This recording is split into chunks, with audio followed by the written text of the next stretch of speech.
અંકલેશ્વર ખાતે ભરૂચ જિલ્લા પત્રકાર એકતા પરિષદનું ભવ્ય અધિવેશન યોજાયું હતું, જેમાં ગુજરાત સરકારના મંત્રી ઈશ્વરસિંહ પટેલ સહિત અંકલેશ્વર નગરપાલિકા, તાલુકા પંચાયત અને ઔદ્યોગિક સંગઠનના પદાધિકારીઓએ દીપ પ્રાગટ્ય કરી કાર્યક્રમ ખુલ્લો મૂક્યો હતો. વર્ષ 2026ને પત્રકારોના પરિવારની ચિંતાના વર્ષ તરીકે ઉજવવાના ભાગરૂપે આ સંગઠન દ્વારા પત્રકારો પાસેથી એક પણ રૂપિયો લીધા વિના તમામ સભ્યોને 10 લાખ રૂપિયાનો અકસ્માત વીમો અને 9 સરકારી સ્કીમનો લાભ આપવાનું અભિયાન હાથ ધરાયું છે.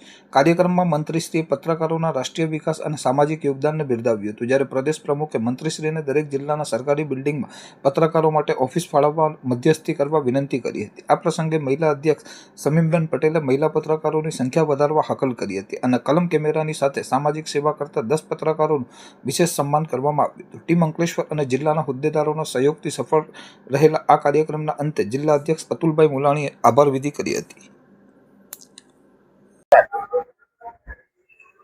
પત્રકાર એકતા પરિષદની આજે ભરૂચ જિલ્લાના પત્રકારોનું એક સંગઠિત સમાજ છે. આજે અહીંયા કાર્યક્રમ રાખવાનો હતો અંકલેશ્વર ખાતે.